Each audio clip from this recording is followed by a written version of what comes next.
लड़की ने एक राजकुमार से विवाह किया था, परंतु मिठास का अनुभव करने से पहले ही उसने जाना कि राजकुमार ने उसे खाई में धकेल दिया था। अनिश्चित समय के बाद वह जमीन पर अवतरित हुई, जहां उसे सिर्फ खरोंचें आईं, पर कोई गंभीर चोट नहीं। जागने पर उसने मदद के लिए पुकारा, किंतु उसकी चीखें बचाने वालों को नहीं, बल्कि एक सहस्र वर्षीय आग फूंकने वाले ड्रैगन को सक्रिय कर दिया। निराशा में वह नहीं समझ पाई कि राजकुमार ने उसे क्यों छोड़ा।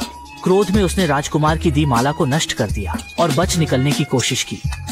पहुंचने पर वह पत्थरों पर फिसल कर गिर गई, जहां उसने बहुत से स्वर्ण आभूषण पाए। उसने सोचा कि राजकुमार ने शायद उन्हें यहाँ के प्राणी को अर्पित किया हो। जब गुफा के मुख पर रोशनी दिखी तो वह उस ओर बढ़ी। उसने पाया कि रोशनी का स्रोत एक जलता हुआ छोटा पक्षी था। उसने मिट्टी से आग बुझाने की कोशिश की, पर पक्षी मर चुका था। जब वह पक्षी को दफनाने जा रही थी, एक जोरदार धमाका हुआ। आग की एक झुंड जल रही थी। जलती छोटी पक्षियां गुफा के मुख्य द्वार से आ रही थीं।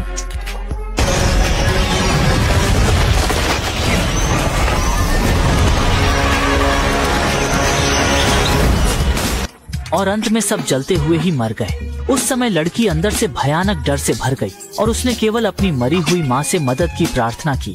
लड़की ने भागना शुरू किया। अचानक दूर से एक आवाज आई। अब 1 साल हो गया था। लड़की ने खुद को इलोटी के रूप में पहचाना।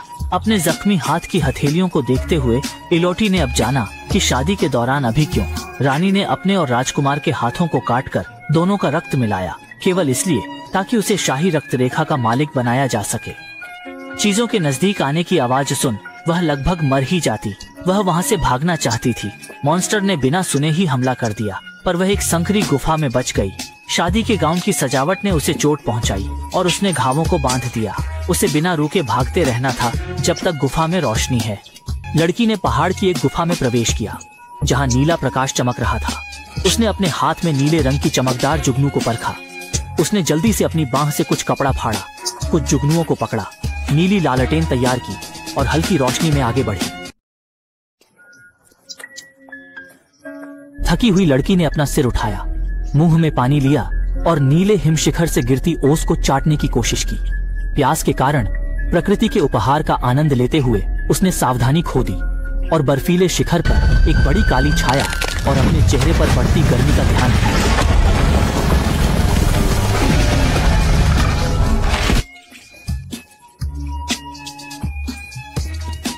अंदर गई लड़की ने देखा कि दीवारों पर लिखा था, यहाँ सुरक्षित है, और जमीन पर पड़ी सफेद हड्डियां और उन पर लिखे नाम जो उससे छुपा है।